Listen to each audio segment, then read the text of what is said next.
आपकी नायरा तो बहुत सीरियस है। आपकी नायरा पटना पीएमसीएच में भर्ती है। जितना हाल ही आने को कष्ट करिए। हमने बोला प्रिंसिपल को कि मेरी नायरा के पास कुछ हुआ नहीं है सर। सुबह में भी बात किए थे, शाम में भी बात हुआ है, रात में भी बात हुआ था 8 बजे। मेरी बेटी का बैग ऐसे कैसे हो गए? तो सीरियस पूरा ज्यादा है। आप जितना हाल ही आने का कष्ट करिए, नहीं है तो भाड़ा देने के लिए भी तैयार हूँ। इस तरीके से पूरा प्रेस देके बुलाया गया था। आइए बात हुई थी आपको नायरा से? नायरा से जिस दिन की घटना है आपको उसमें पहले जी हाँ 8 बजे रात की बात हुई थी। बात हुई घटना घटना कब हुई? हमको 10 बजे रात की हुई थी। 10 बजे रात में, उसी दिन 8 बजे आपसे बात हुई थी। तो मतलब 10 बजे रात में आपको पता चला, उसके बाद आप रात में गए? हमने रात में 12 बजे चले गए। 12 बजे चले गए? जी हमने गई थी। किस स्थिति में मिला नायरा को रात में मिलने दिया ही नहीं। नहीं मिलने दिया आपसे? नहीं मिलने दिया। बोला कि आपकी नायरा का पीएमसीएच में है, लेकिन अपने बच्चा से आपको मिलने नहीं दिया जाएगा। जब भी मिलेगा सुबह 10 बजे के बाद मिलना। मैंने 2 घंटा कहा के इसी रुकैले था। हमको तो हाथ में हम थे ना, हमको खुद तबीयत बहुत ज्यादा सीरियस हो गया था। उसी वक्त सुबह में देखे तो मेरा बच्चा को देह शरीर पूरा बलजोरी गंदे, तो मेरी बेटी का शरीर पूरा दम काट बना हुआ है। शरीर पे हाथ से धरा हुई हुई है, पैर में पूरा ब्लड वगैरह लगा हुआ है और कुछ कह नहीं सकते। मेरे बच्चा के बोलने लायक है नहीं कि बोल के हम कुछ कर सकते हैं। बहुत ज्यादा मेरे बच्चा को बेरहमी तरीके से मार भी लगा। मारे के कारण तो ऐसे हुआ है। अपने से आत्महत्या करने के लिए इच्छुक नहीं थी। बोले कि हम पढ़ के कुछ बनेंगे मम्मी, दुख करिए तो सुख हम ही आपको देंगे। लेकिन मेरी बेटी सुख न दे पाई, खुद अपनी दुनिया से चली गई। कितना बेटा बेटी? 2 बेटी है, एक बेटा है, जिसमें एक बेटी छोटी वाली डेट हो गई, एक बेटी। नमस्कार साथियों, एक बहुत महत्वपूर्ण विषय पर आप सबके बीच अपनी बात रखने आया हूं। विषय राज्य के पारा मेडिकल के मान सम्मान से है, पारा मेडिकल समाज से है। बिहार में प्राइवेट पारा मेडिकल कॉलेज जो कुकुरमुत्ते की तरह खुले हुए हैं और उन कॉलेज में जो छात्र छात्राओं को फंसा करके, प्रलोभन दे करके, कम फी का लालच दे करके उनको एडमिशन ले लिया जाता है और बाद में जो उसके साथ टॉर्चर किया जाता है, आज उसी टॉर्चर ने बहन नायरा की जान ले ली है। आप सब चौंक गए होंगे कि आखिर मैं बात किसकी कर रहा हूं।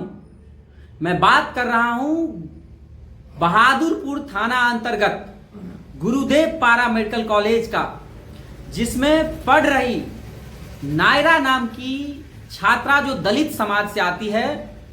वह वहां एडमिशन लेकर के पढ़ रही थी, लेकिन वहां के संचालकों, वहां के प्रिंसिपल के टॉर्चर की वजह से आज नायरा इस दुनिया में नहीं है। नायरा की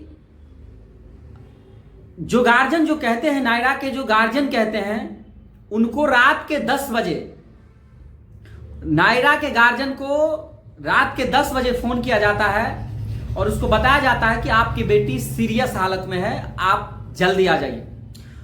और जब उसके गार्जियन रात के 10 बजे जब पहुंचते हैं तो उनको उसके बेटी से मिलने नहीं दिया जाता है। घटना 8 तारीख की है, 8 सितंबर 2024 की घटना है। जब उसके गार्जियन आते हैं तब जो है सो उसको मिलने नहीं दिया जाता है। अगले दिन 10 बजे बताया जाता है कि आपकी बेटी का डेथ हो गया। और उसके बाद जब वो गार्जियन अपने बेटी के पास जाता है, उसको देखता है, उसकी स्थिति को देखता है, तो गार्जियन शंका जताता है कि नहीं, ये आत्महत्या नहीं, हत्या है। उसके साथ गलत किया गया है, उसके बाद उसको मारा पीटा गया है, ऐसा शंका गार्जियन ने जताया है। और जो गुरुदेव पारा मेडिकल कॉलेज के संचालक हैं, उन लोगों ने इसको आत्महत्या का रूप देने का कोई भी कसर नहीं छोड़ा, आत्महत्या करार दे दिया। इस संदर्भ में मैं राज्य के मुख्यमंत्री, महिला उत्थान की बात करने वाले आदरणीय नीतीश कुमार जी और राज्य में स्वास्थ्य व्यवस्था की तस्वीर बदलने का दम भरने वाले माननीय स्वास्थ्य मंत्री आदरणीय श्री मंगल पांडे जी और बिहार के नए डीजीपी आदरणीय श्री आलोक राज जी से मेरा रिक्वेस्ट है कि पारा मेडिकल के मान सम्मान की रक्षा करने के लिए, बहन बेटियों के मान सम्मान की रक्षा करने के लिए इस संदर्भ में संज्ञान लें और त्वरित कार्रवाई करें। टेक्निकल चीजों के आधार पर इसका जांच करें और जो भी लोग उसमें दोषी पाए जाते हैं उस पर कठोर से कठोर कार्रवाई होनी चाहिए। आज बहन नायरा इस दुनिया में नहीं है, लेकिन जो गरीब परिवार के लोग अपनी बेटी को उच्च शिक्षा देने के लिए, तकनीकी शिक्षा देने के लिए सोच रहे हैं, ऐसे उन हजारों बहनों को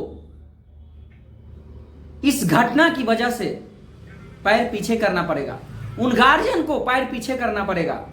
उन्हें यह मन में शंका रहेगी कि हमारी बेटी बाहर सुरक्षित नहीं रह सकती है, क्योंकि जब कॉलेज, एक पैरामेडिकल कॉलेज जो प्राइवेट पैरामेडिकल कॉलेज है, गुरुदेव पैरामेडिकल कॉलेज, जहां पर इस तरह की घटनाएं हो रही है, बच्चों को टॉर्चर किया जाता है, तो फिर कैसे गरीब परिवार के लोग चाहेंगे कि हमारी बेटी घर से बाहर जाए, घर से बाहर पढ़े। तो अपने आप में यह बहुत ही दुखद घटना है। इस मामले में जो भी लोग संलिप्त हैं, अपराधी की तकनीकी साक्ष्यों के आधार पर गिरफ्तारी हो। Paramedical association of Bihar paramedical समाज के, पैरामेडिकल के छात्राओं के लिए, छात्रों के लिए सड़क पर उतरने को मजबूर होगा। अगर इस विषय में, इस घटना में सरकार दोषियों को गिरफ्तार नहीं करती है, तो तकनीकी साक्ष्य के आधार पर जांच नहीं करती है, तो मेरा कुछ विशेष मांग नहीं है। मेरा मांग है कि तकनीकी साक्ष्य के आधार पर इसकी जांच हो, जो लोग दोषी पाए जाते हैं उस पर कार्रवाई हो। आप लोग जानते हैं इसी तरह की जस्ट मिला जुला ही घटना आरजीकर मेडिकल कॉलेज कलकत्ता में हुआ, बंगाल में हुआ। एक बहन ने जब सच्चाई के खिलाफ आवाज उठाना चाहिए, उसके आवाज को बंद कर दिया गया, उसके साथ जघन्य अपराध किया गया, रेप किया गया, उसका मर्डर किया गया। और इसमें संस्थान के भी लोग संलिप्त थे, और वहां भी शुरुआती समय में सुसाइड का रूप देने का पूरी कोशिश की गई थी, लेकिन जब घटना के तह में गया तब कुछ और ही चीजें खुलकर आई।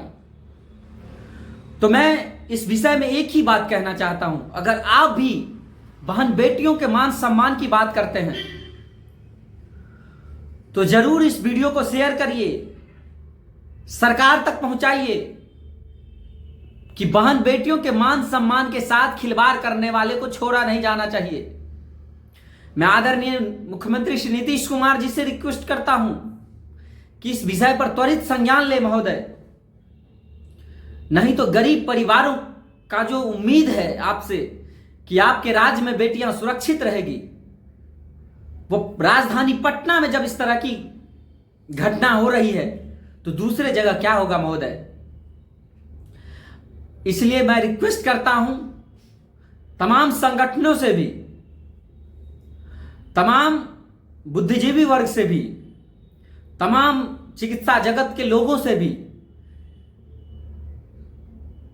कि जिस तरह से आरजीकर मेडिकल कॉलेज में हुई घटना का हम सब ने विरोध किया था, हम सब ने उसके लिए आवाज उठाई थी, उसी तरह से हम सबको पैरामेडिकल की छात्रा नायरा के साथ जो हुई है यह जघन्य घटना, इसमें सरकार तकनीकी साक्ष्य के आधार पर जांच करे और जो भी लोग दोषी हैं इसमें उसको गिरफ्तार करे, उसको सजा दे। और इस गुरुदेव पैरामेडिकल कॉलेज की तरह, जो कुकुरमुत्ते की तरह जो कॉलेज खुले हैं, उन कॉलेजों की जांच होनी चाहिए। आखिर ये कॉलेज बिना जो क्राइटेरिया है कॉलेज स्थापना का, उन चीजों को भी पूरा नहीं करता है, उसके बावजूद किस तरह से ऐसे ऐसे कॉलेजों को मान्यता दे दी गई है। आखिर ऐसे कैसे हुआ?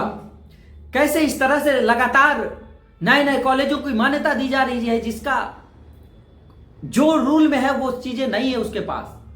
न वेल क्वालिफाइड टीचर है, न वेल क्वालिफाइड लाइब्रेरी है, न वेल क्वालिफाइड लैब है जो होनी चाहिए, न उसमें अच्छे लोग लैब उसको डिमॉन्स्ट्रेटर हैं। ऐसे ऐसे कॉलेज की जांच होनी चाहिए जो पटना सहित पूरे बिहार में कुकुरमुत्ते की तरह है, और सरकार ने उसको मान्यता दे दी है। और जो भी लोग दोषी हैं उस पर कार्रवाई होनी चाहिए। आप सबसे मेरी विनती है कि जरूर इस वीडियो को शेयर करिए। बहन बेटियों के मान सम्मान की बात है, सिर्फ यह कहना कि बेटी बचाओ बेटी पढ़ाओ ही नहीं। बेटी तो पढ़ रही थी लेकिन बेटी बची नहीं, इस बात पर भी हम लोगों को ध्यान देने की जरूरत है। और गुरुदेव पैरामेडिकल कॉलेज जैसे जितने भी कॉलेज हैं, इन कॉलेजों के प्रिंसिपलों को, डायरेक्टरों को रोड पर घसीटने की जरूरत है। मैं पटना पुलिस से हाथ जोड़कर विनती करता हूं कि इस मामले को तकनीकी साक्ष्य के आधार पर जांच करें, प्रतिक्रियाएं जो है सो उसको अपडेट करें, और दोषियों पर कड़ी कार्रवाई करें। धन्यवाद।